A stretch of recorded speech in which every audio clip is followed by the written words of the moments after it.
Exactly a year ago, the Unstereotype Alliance launched here in Cannes, bringing together some of the world's biggest brands, media and social media companies and the United Nations Women Organisation to try and stamp out where possible stereotyping in advertising. Well, a year down the line, how have things progressed? Let's speak to United Nations Women Executive Director Phumzile Mlambo-Ngcuka. How have you done? Well, starting by the fact that today we launched a short movie on unstereotyping, which focuses on the problem is not seeing the problem, shows how the industry within itself has not been able to see the problem in the way it casts, in the way it chooses its personnel, and that gets projected in the adverts they reproduce. And we're going to be flighting that advert on the same day, all of us, so that we can start a conversation globally.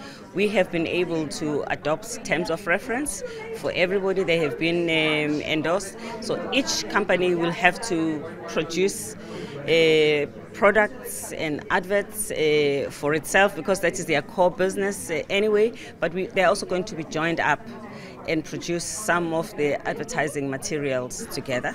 We're going to also diversify, take this message, because right now we have a lot of people from North America and Europe, but we're going to take this to the other markets in developing countries in order also to address the issues that concern people in those countries. Not only are we trying to fight the stereotypes that impact on women and girls, we have disabled people, racial discrimination, we also discrimination because of sexual orientation.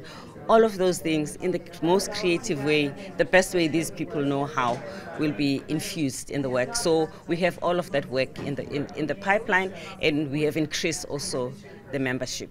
It has got bigger, and the role of this campaign has got bigger too. Are you surprised by what's happened in the industry? Because now we're seeing companies within marketing and advertising ensuring that it's not just stereotyping that's stamped out in advertising, but they actually want more diversity within their businesses.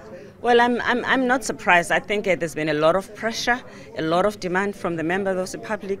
The Me Too campaign also helped to highlight the issues and the challenges that we face in different companies.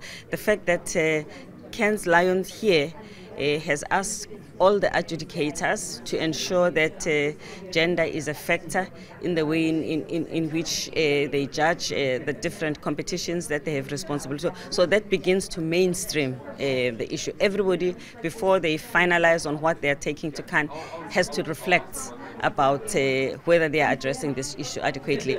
And hopefully this becomes a way of life. It begins to transform their companies, the way they message and the content of their messages. When we spoke to you last year, you gave us some sort of statistics about how bad the problem is. Just remind us where we were and where do we want to end up? Well, in a small way, we have seen the increase of women CEOs in Fortune 500 companies from like 27 to 32.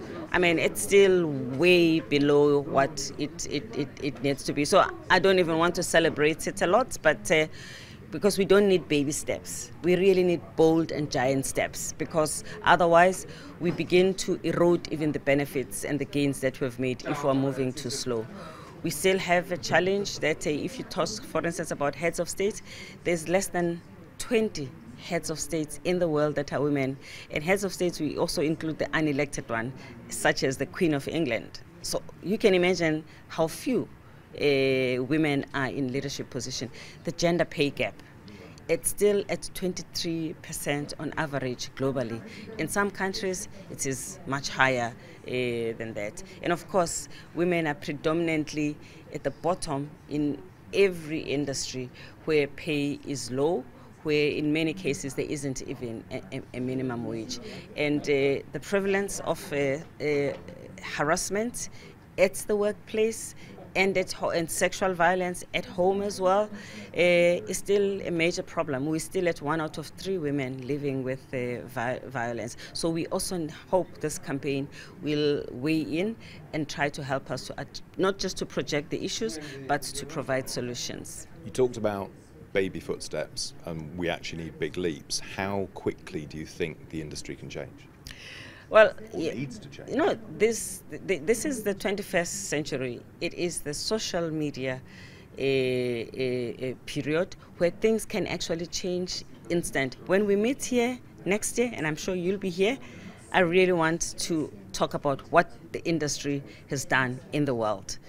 I don't want to say too much. I'm throwing it back on them. I've asked when we congregate again here next year, we have to be talking about how far we have come. And I expect that we would have created lots of conversations that are forcing people to grapple with the issues. And also, what would have happened to the industries within themselves? How much would they have changed the way they cast, the people they have, the diversity within themselves? On those two counts, it is in their hands. Changing within themselves and changing what they flight out to the public. Those two things are the minimum must do, which I want to see when we get together next year. Hello, I'm James Wright. Thanks for watching Marketing Media Money. To check out more online videos, just click on the boxes and don't forget to subscribe to the CNBC Live channel at the bottom of the screen.